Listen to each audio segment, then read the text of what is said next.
Sarah Martinez wiped the sweat from her forehead as she finished charting the last patient's vitals. The emergency room at San Diego General Hospital had been unusually busy for a Tuesday night. 3 car accidents, 2 heart attacks, and a construction worker with a severe laceration had kept her running since her shift began 12 hours earlier. The clock on the wall showed 11:47 p.m. 13 minutes left of what felt like the longest shift of her career. Sarah had been working as an emergency room nurse for 8 years, but tonight felt different somehow. Maybe it was the full moon, or perhaps it was just one of those nights when everything seemed to happen at once. She walked past the trauma bay where Dr. Jensen was still working on the construction worker. The man's hard hat sat on the counter nearby, covered in dust and bearing the logo of a local contractor. His injury had been severe, requiring 43 stitches to close the gash on his forearm. Sarah had assisted with the procedure, her steady hands helping to clean and prepare the wound while Dr. Jensen worked. The waiting room had finally emptied around 10 o'clock. Families had gone home, patients had been discharged or admitted, and the usual chaos of the emergency department had settled into the quiet hum of night shift routine. Only essential staff remained. 2 nurses, 1 doctor, a security guard, and the night janitor, who was methodically mopping the floors. Sarah loved her job, despite the long hours and emotional toll. There was something deeply satisfying about being there when people needed help most. She had chosen nursing after her younger brother Miguel had been injured in a motorcycle accident 7 years earlier. Watching the nurses care for him during his recovery had inspired her to change careers from accounting to healthcare. As she gathered her belongings from her locker, Sarah thought about her plans for the next day. She had promised her mother she would help with preparations for her father's retirement party. After 35 years as a high school math teacher, he was finally hanging up his calculator. The whole extended family was coming together for the celebration on Saturday. The hospital parking lot was nearly empty as Sarah made her way to her car. The security lights cast long shadows between the vehicles, and a cool ocean breeze carried the faint smell of salt water from the nearby bay. She fumbled with her keys, tired fingers struggling with the lock in the dim light. That's when she heard the vehicles approaching. The sound was distinct. Multiple engines running in formation, moving with purpose through the quiet streets. Sarah looked up to see 3 black SUVs turning into the hospital parking lot. They moved slowly, deliberately, their headlights cutting through the darkness. The vehicles came to a stop near the emergency entrance. Sarah watched from beside her car, curiosity overcoming her fatigue. It wasn't unusual for emergency vehicles to arrive at all hours, but these weren't ambulances. The SUVs were unmarked, their dark windows reflecting the parking lot lights. Car doors opened simultaneously, and men began emerging from the vehicles. Even in the low light, Sarah could see they were wearing military fatigues. Their movements were precise, coordinated, like dancers who had rehearsed the same routine countless times. They gathered near the lead vehicle, speaking in low voices that didn't carry across the parking lot. One of the men noticed Sarah standing by her car. He said something to his companions, and they all turned to look in her direction. Sarah felt a moment of uncertainty. Should she go back inside the hospital? Should she get in her car and leave? The men didn't seem threatening, but their presence was unexpected and somehow official. The man who had first spotted her began walking across the parking lot toward her. As he got closer, Sarah could see more details. He was tall, probably in his early 30s, with short cropped hair and the kind of physical conditioning that spoke of serious military training. His uniform bore patches and insignia that Sarah didn't recognize in the darkness. "Excuse me, ma'am," he called out when he was still several feet away. His voice was respectful, professional. "Are you Sarah Martinez?" The question caught Sarah completely off guard. How did this stranger know her name? She hadn't been expecting anyone, and she certainly hadn't been expecting military personnel to show up at her workplace in the middle of the night. "Yes," she replied cautiously. "I'm Sarah Martinez. Can I help you with something?" The man reached into his pocket and pulled out what appeared to be an official identification card. He held it up for her to see, though the parking lot lighting made it difficult to read the details. "Ma'am, I'm Petty Officer First Class Thompson with Naval Special Warfare Group 1. We need to speak with you about an incident that occurred 18 months ago." Would you mind coming with us for a brief conversation? Naval Special Warfare Group 1. Sarah's mind raced as she tried to process what she was hearing. She knew enough about military structure to understand that meant Navy SEALs. But what could they possibly want with her? And what incident from 18 months ago? 18 months ago would have been, Sarah calculated quickly in her head, that would have been around March of the previous year. She tried to remember anything significant that had happened during that time period. It had been a busy period at the hospital, she remembered that much. Spring was always challenging in the emergency department, with an increase in accidents and outdoor activities leading to more injuries. "I'm sorry, but I don't understand," Sarah said, her voice steadier than she felt. "What incident are you referring to? And why would Navy SEALs need to speak with me?" Petty Officer Thompson glanced back toward his teammates, who were still standing by the vehicles. They seemed to be maintaining a respectful distance, while keeping watch over the situation. "Ma'am, if you could come with us, we'll be able to explain everything. I understand this is unusual, but I can assure you that you're not in any trouble. We just need to ask you some questions about a patient you may have treated." A patient. That made slightly more sense, though Sarah still couldn't imagine why military personnel would be investigating a medical case. Patient confidentiality laws were strict, and she couldn't simply discuss someone's medical treatment without proper authorization. "I'm going to need to see some official documentation," Sarah said. "And I'll need to contact hospital administration. Patient information is protected, and I can't just discuss cases without going through proper channels." Thompson nodded, apparently having expected this response. "We understand completely, ma'am. We have all the necessary authorizations, and we've already been in contact with your hospital's legal department. They've cleared us to speak with you about this specific case." This was becoming more surreal by the minute. Sarah looked at the group of SEALs waiting by their vehicles, then back at Thompson. Everything about the situation seemed official and legitimate. But it was so far outside her normal experience that she felt like she was living in someone else's life. "What patient?" she asked. "I treat dozens of patients every week. I can't possibly remember every case from 18 months ago without looking at records. This case would have been memorable, ma'am. A young man, early 20s, brought in with severe hypothermia and dehydration. He was unconscious when he arrived, and you were the primary nurse assigned to his care during the initial treatment." Suddenly, a memory began to surface. Sarah remembered the case now. It had been unusual enough to stick in her mind. A young man found by hikers near the Mexican border, suffering from exposure. He had been delirious when he finally regained consciousness, speaking in fragments that didn't make complete sense. The case had puzzled the medical staff because his physical condition suggested he had been in the desert for days. But his identification showed he was a local resident, with no history of outdoor activities. "I remember him," Sarah said slowly. "But I still don't understand why the Navy would be interested in that case. He wasn't military, as far as I knew." Thompson's expression became more serious. "Ma'am, that's exactly what we need to discuss with you. There are some aspects of that case that we're still investigating, and your observations during his treatment could be very important." The other SEALs had moved closer now, forming a loose semicircle around Sarah and Thompson. They weren't threatening, but their presence was unmistakably official. Sarah realized that whatever this was about, it was significant enough to warrant sending an entire team of special operations personnel. "Am I under some kind of investigation?" Sarah asked. "Do I need to call a lawyer?" "Not at all, ma'am.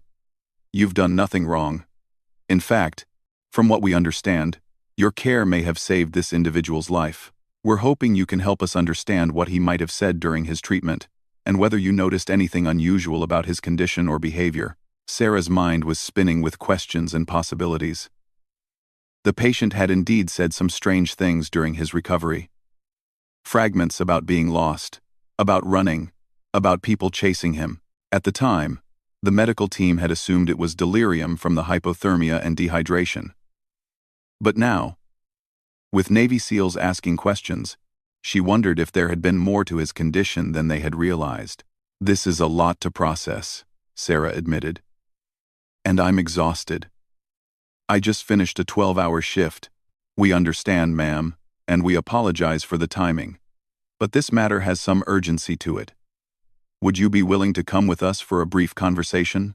We have a secure location nearby where we can discuss the details more privately.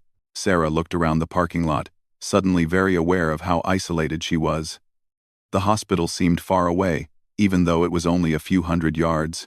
The security guard was probably doing his rounds inside the building, unaware of what was happening outside. But something about Thompson's demeanor reassured her. Despite the unusual circumstances, he had been nothing but professional and respectful. The other team members had maintained their distance and hadn't done anything to make her feel threatened. If they had wanted to harm her, they certainly wouldn't have needed to ask permission. How long would this conversation take? She asked. Probably no more than an hour, ma'am. We know you're tired, and we want to be respectful of your time. Sarah weighed her options. She could refuse and go home. But she had a feeling these men wouldn't simply disappear. If this was truly a matter of national security, as their presence seemed to suggest, then cooperating now might be better than having them show up at her house later. All right, she said finally, but I want to call my supervisor first, just to let someone know where I'm going. Of course, ma'am. That's perfectly reasonable. As Sarah dialed her supervisor's number, she wondered what she was getting herself into. 18 months ago, she had simply been doing her job, caring for a patient who needed help. Now, apparently, that routine act of nursing care had somehow connected her to something much larger and more complex than she had ever imagined. 20 minutes later, Sarah found herself sitting in what appeared to be a mobile command center. The interior of the large vehicle was filled with computers, communication equipment, and monitors displaying maps and satellite imagery. It was like stepping into a scene from a military thriller movie. Except this was undeniably real. Petty Officer Thompson sat across from her at a small table, while two other team members worked quietly at computer stations nearby. The man introduced as Chief Petty Officer Rodriguez had been the one to brief her on the security protocols before they began their conversation. Mrs. Martinez, before we start, I want to emphasize again that you are not under investigation, Thompson began. Your actions 18 months ago may have prevented a significant security breach, and we need to understand exactly what happened during that patient's treatment. Sarah accepted a bottle of water from one of the other team members and tried to organize her thoughts. The patient from 18 months ago had been brought in on a Tuesday morning, she remembered now. He had been found by a group of hikers about 15 miles north of the Mexican border, unconscious and severely dehydrated. His name was David Chen, she said, 22 years old, according to his driver's license. The paramedics said hikers found him around dawn, lying beside a creek bed. His core temperature was dangerously low, and he showed signs of severe dehydration and exhaustion. Thompson made notes on a tablet as she spoke. What was his mental state when he regained consciousness? Confused, disoriented. That's normal for hypothermia cases. But he kept talking about running, about being chased. We assumed it was delirium from his condition. Sarah paused, remembering more details. He kept asking if he was safe, if they had followed him. Dr. Patel, the attending physician, ordered a psychiatric evaluation because his anxiety seemed extreme even for his condition. Did he mention who was chasing him? Not specifically. He would just say they or them. Sometimes, he would start to say something more detailed, then stop himself, like he was afraid to continue. Sarah took a sip of water, her memory becoming clearer as she focused. One thing that struck me as odd was his physical condition didn't match his story. Rodriguez looked up from his computer station. What do you mean? His hands, Sarah said. For someone who claimed to have been lost in the desert for days, his hands were too soft. No calluses, no cuts from trying to find shelter or food. His fingernails were clean, manicured even, and his clothes were expensive. Designer hiking boots that barely showed wear, high-end outdoor gear that looked almost new. Thompson and Rodriguez exchanged a meaningful look. Did he say anything about how he ended up in the desert? He claimed he had been hiking alone and got lost, but his story kept changing. First he said he had been hiking for 2 days, then 3 days, Then he said maybe it was 4 days. When Dr. Patel pressed him for details about his route or where he had started, he became agitated and said he couldn't remember clearly. Sarah found herself remembering more details as she talked. The case had bothered her at the time because something about the young man's story hadn't added up, but she had been too busy with other patients to think about it deeply. There was something else, she continued. He had a small scar on his right shoulder, very precise, almost surgical. When I asked him about it during his examination, he said he didn't know what it was from. But the scar was recent, maybe a few weeks old at most. Rodriguez stopped typing and turned to face her completely. Did you report this scar in your nursing notes? Of course. All physical findings get documented. But honestly, with everything else going on that day, I didn't think much about it at the time. Thompson pulled up something on his tablet and showed it to Rodriguez. Sarah couldn't see what they were looking at, but both men seemed very interested in whatever information they were reviewing. Mrs. Martinez, during Mr. Chen's stay in the hospital, did anyone unusual visit him? Anyone who didn't seem like typical family or friends? Sarah thought back to those few days. David Chen had stayed in the hospital for 3 days while they monitored his recovery and tried to understand his mental state. His parents came, and they seemed genuinely worried about him. But there was one visitor who seemed out of place. Tell us about that visitor. A woman, probably in her 40s. Very professional looking. She said she was from David's work. But when I asked what company he worked for, she was vague. She just said it was a consulting firm downtown. What struck me as odd was that she visited very late at night, around midnight, and she stayed for less than 10 minutes. Did you overhear any of their conversation? Not really. I was checking on other patients, and I only passed by his room twice while she was there. But both times, they stopped talking when they saw me, and when she left, David seemed much more agitated than he had been before her visit. Thompson made more notes. Did this woman give you her name? She signed the visitor log, but I don't remember the name. Hospital security should have those records, though. We've already reviewed those records, Rodriguez said. The name she used doesn't correspond to any real person. And the phone number she provided was disconnected. This revelation sent a chill down Sarah's spine. She was beginning to understand that whatever David Chen had been involved in was far more serious than a simple hiking accident. After the woman's visit, did David's behavior change in any other ways? Thompson asked. Yes, actually. Before her visit, he had been gradually becoming more talkative, more willing to engage with the staff. But afterward, he became withdrawn again. He stopped asking questions about when he could go home, and he seemed to be watching the door constantly, like he was expecting someone else to show up. Sarah remembered something else that had puzzled her at the time. The morning he was discharged, he asked me a strange question. He wanted to know if there was a back exit he could use to leave the hospital. When I asked why, he said he was worried about reporters, but there hadn't been any media interest in his case. Did he use the back exit? No. That's the thing. When I went to check on him later, he was gone. The front desk said his father had picked him up through the main entrance, but I never saw them leave. And his father had been very vocal about coming to get his son through the main entrance. He had complained about the parking situation the day before. Rodriguez pulled up another screen on his computer. Mrs. Martinez, I'm going to show you some photographs. I need you to look at them carefully and tell me if any of these people look familiar. He turned his monitor toward her, and Sarah saw a series of professional headshots. Men and women of various ages, all with the kind of serious expressions she associated with official government photos. She studied each face carefully, but none of them looked familiar until she got to the 7th photograph. The woman in the picture was younger than the hospital visitor, and her hair was a different color, but the facial structure was unmistakably the same. That's her, Sarah said, pointing at the photograph. The woman who visited David. But she looked older when I saw her, and her hair was darker.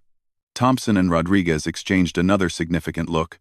Rodriguez turned the monitor back toward himself and typed something rapidly. Mrs. Martinez, "This information is extremely valuable," Thompson said. "The woman you've identified is someone we've been looking for in connection with several ongoing investigations." Sarah felt a mixture of pride and concern. Pride that she had been helpful, but concern about what all of this meant. What exactly was David Chen involved in?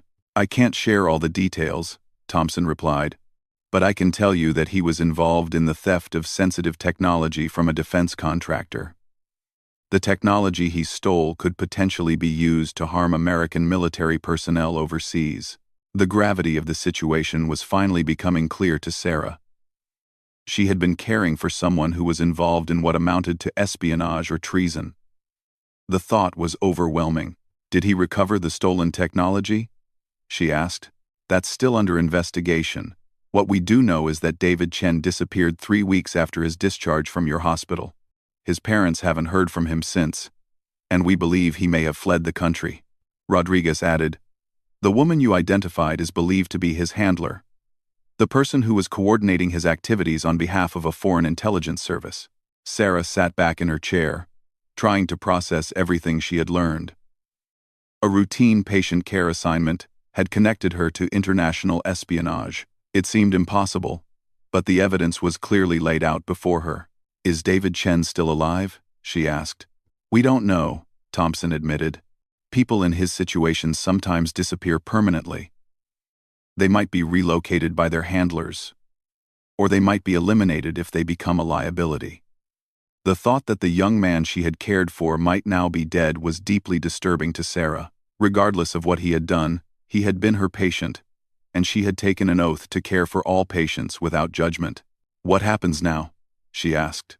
"Now, you go back to your normal life," Thompson said. "This investigation will continue, but your part in it is complete. The information you've provided tonight will help us track down the people responsible for this theft." Rodriguez turned back toward her. "However, we need you to understand the sensitivity of this information. You cannot discuss this conversation with anyone. Not your family, not your colleagues, not your friends. This is a matter of national security." Sarah nodded, understanding the seriousness of what she was being asked to do. "How long do I need to keep this secret?" "Indefinitely," Thompson replied. "This type of investigation can take years to resolve completely, and even after it's resolved, the details may remain classified." As they prepared to take her back to the hospital parking lot, Sarah reflected on how dramatically her understanding of the world had changed in just a few hours. She had always known that espionage and international intrigue existed, but she had never imagined it could intersect with her daily life as a nurse. The ride back to the hospital was quiet, each person lost in their own thoughts. As they pulled into the parking lot, Sarah could see her car still sitting alone under the security lights, exactly where she had left it hours earlier. "Mrs. Martinez," Thompson said as she prepared to leave the vehicle. "Thank you for your cooperation tonight. Your attention to detail and your professionalism may have helped prevent additional security breaches." "I just did my job," Sarah replied. "I take care of patients, and I pay attention to what's happening around me." "That's exactly what we needed," Rodriguez added. "Sometimes, the most important intelligence comes from people who are simply doing their jobs well." As Sarah walked back to her car, she looked up at the hospital windows glowing in the darkness. Tomorrow, she would return to work and continue caring for patients. But she would never again assume that any case was as simple as it appeared on the surface. 6 months after her encounter with the Navy SEALs, Sarah Martinez had settled back into her routine at San Diego General Hospital. The memory of that strange night in the parking lot had become like a vivid dream, something that felt both completely real and somehow impossible at the same time. She had kept her promise not to discuss the incident with anyone. There were moments when the secret felt heavy, particularly when she was with her family or close friends. But she understood the importance of maintaining confidentiality. The weight of knowing she had been connected, however briefly, to a matter of national security had changed her perspective on many things. Sarah found herself paying closer attention to her patients, not just to their medical needs but to the details that might reveal more about their circumstances. She had always been a thorough nurse, but now she documented everything with even greater precision. Every scar, every inconsistency in a patient's story, every unusual visitor. She noted it all carefully. The emergency department continued its relentless pace. Heart attacks, car accidents, overdoses, domestic violence cases, and the occasional bizarre injury that reminded everyone that truth really was stranger than fiction. Sarah had seen a man who had tried to rescue his cat from a tree and ended up stuck himself, requiring the fire department to rescue both of them. She had treated a woman who had been injured while trying to take a selfie with a sea lion at the nearby pier. But it was on a Thursday evening in October that Sarah's life intersected again with the world of covert operations. She was working the evening shift when paramedics brought in a middle-aged woman who had been found unconscious in Balboa Park. The woman appeared to be in her 40s, well-dressed, with no obvious signs of trauma or drug use. As Sarah began the standard admission procedures, something about the woman's appearance nagged at her. The facial structure seemed familiar, though the woman's hair was now blonde and cut in a completely different style. It wasn't until Sarah was checking for jewelry and personal effects that recognition hit her like a physical blow. This was the woman who had visited David Chen 18 months earlier, the woman the Navy SEALs had been looking for, the woman they believed to be a foreign intelligence operative. Sarah's training kicked in automatically. She continued her nursing duties while her mind raced through the implications of this discovery. The woman was unconscious, her vital signs stable but concerning. Blood work would be needed to determine if she had been drugged or poisoned, but first, Sarah needed to contact the authorities. The problem was that she had no direct way to reach the Navy SEALs who had interviewed her. She didn't even know their real names, and she certainly didn't have their phone numbers. But she remembered that they had mentioned working with hospital security and administration on their previous investigation.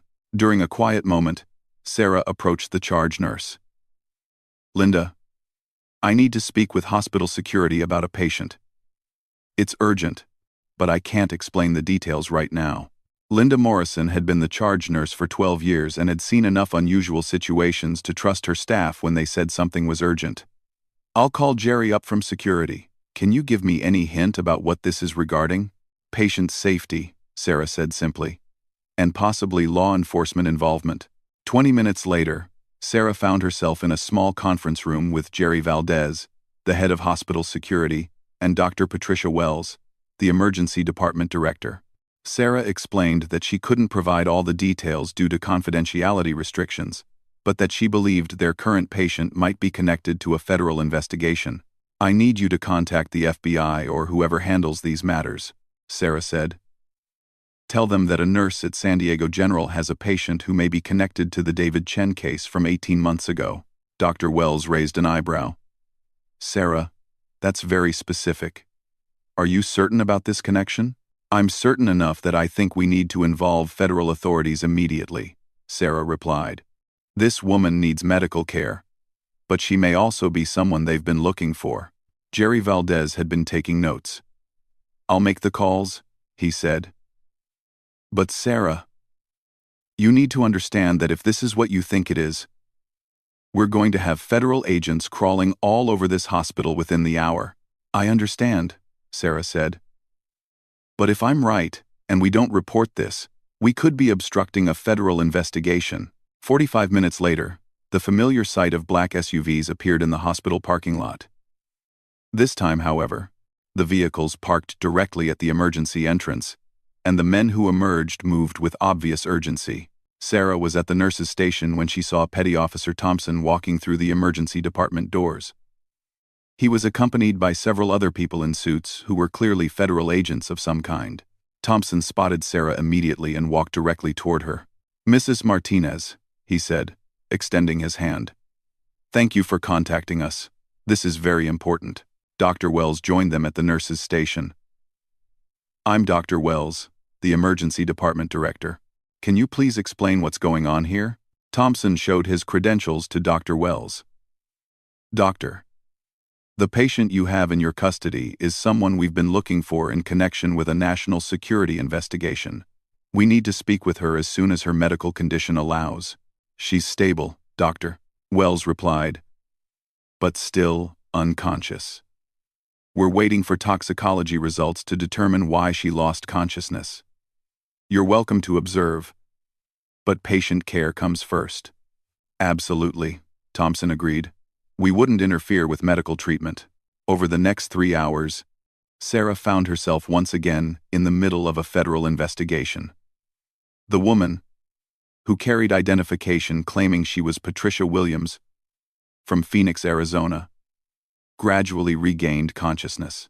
The toxicology results showed traces of a sedative in her system, suggesting she had been drugged rather than suffering from a medical emergency. When the woman was alert enough to be questioned, Thompson and the other federal agents were allowed to speak with her. Sarah wasn't present for the interrogation, but she could see through the glass doors that the conversation was intense. The woman appeared to be alternately arguing and pleading with her questioners. Around midnight, Thompson found Sarah in the break room during her dinner break. Mrs. Martinez, I wanted to thank you personally for recognizing her and contacting authorities. This is a significant development in our investigation. What will happen to her? Sarah asked. That will depend on many factors, including her willingness to cooperate with our investigation, Thompson replied. What I can tell you is that your quick thinking tonight may have prevented her from disappearing again. Thompson sat down across from her at the small table. I also wanted to let you know that David Chen is alive. We located him 3 weeks ago, living under an assumed name in Vancouver. He's agreed to cooperate with our investigation in exchange for a reduced sentence. Sarah felt a wave of relief. Despite everything, she had worried about the young man she had treated. Will he be able to return to his family? Eventually, yes, but he'll face federal charges first. The information he stole was recovered, and we've been able to prevent it from reaching foreign governments. His cooperation, and the information you provided, have been crucial in rolling up this entire network. Thompson paused, seeming to consider his words carefully. Mrs. Martinez, I need to ask you something. Have you considered a career change? The question surprised Sarah. What do you mean? The FBI, the CIA, and other agencies are always looking for people with your observational skills and attention to detail. People who can blend into ordinary jobs but who notice things that others miss. Your background in healthcare would be particularly valuable. 7. Sarah thought about the offer seriously. The idea of being involved in protecting national security was appealing, but she also loved her work as a nurse. I appreciate the offer, but I think I'm where I'm supposed to be. Caring for patients is what I'm meant to do. Thompson nodded with apparent respect. I understand completely. But if you ever change your mind, here's my card. It has a number that will always reach me, or someone who can connect you with the right people. Sarah took the card and slipped it into her pocket. She doubted she would ever use it, but it felt significant to have the option. The rest of the investigation wrapped up over the following weeks. The woman, whose real name turned out to be Elena Kozlova, was a Russian intelligence officer who had been operating in the United States for nearly 8 years. She had been running a network that targeted defense contractors and technology companies, recruiting people like David Chen to steal sensitive information. David Chen received a 5-year federal sentence but would likely serve less than 3 years due to his cooperation. His parents visited him regularly in federal prison, and Sarah learned through Thompson that they had expressed gratitude for her care during his hospitalization. Elena Kozlova was eventually exchanged for 2 American intelligence officers who had been captured in Eastern Europe. The prisoner exchange took place at an airport in Germany, and Sarah read about it in the newspaper without any mention of her role in Kozlova's capture. Life at San Diego General Hospital returned to normal. But Sarah carried with her a new understanding of how ordinary people could find themselves connected to extraordinary events. She continued to excel in her nursing career, eventually earning recognition as the Emergency Department's Nurse of the Year. During the award ceremony, Sarah thought about the secret knowledge she carried, how a routine patient encounter had led to her involvement in protecting national security. She couldn't share the story with her family and colleagues, but she knew that simply doing her job well had made a difference in ways she had never imagined possible. 5 years later, Sarah was promoted to charge nurse of the emergency department. She used her experience to train younger nurses not just in medical procedures, but in the importance of paying attention to details that might seem insignificant at first glance. You never know, she would tell new staff members, when something you observe might be more important than you realize. Our job is to care for patients, but part of caring for them means noticing everything that might affect their well-being. Sarah still had Thompson's card in her wallet, though she had never used the number. Sometimes, she would take it out and look at it. Remembering the night when Navy SEALs had appeared in a hospital parking lot and changed her understanding of how the world really worked, she remained proud of her decision to stay in nursing. Every day brought new opportunities to help people during some of the most difficult moments of their lives.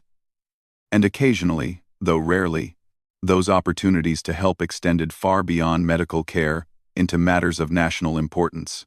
The emergency department continued its endless cycle of human drama and medical challenges. Sarah treated everyone with the same professional care and attention to detail, knowing that any patient might be more than they appeared to be on the surface. Her experience had taught her that heroes and villains rarely looked the part, and that the most ordinary circumstances could sometimes conceal the most extraordinary secrets. Years later, when Sarah finally retired from nursing, she was presented with a special commendation from the hospital administration for her outstanding service. What they didn't know, and what she could never tell them, was that her most significant contribution to her country's security had happened not through any single dramatic moment, but through the simple act of being an excellent nurse who paid attention to details and cared enough to act when something seemed wrong. The secret would remain with her forever, but Sarah was content knowing that she had served her country and her patients with equal dedication and skill.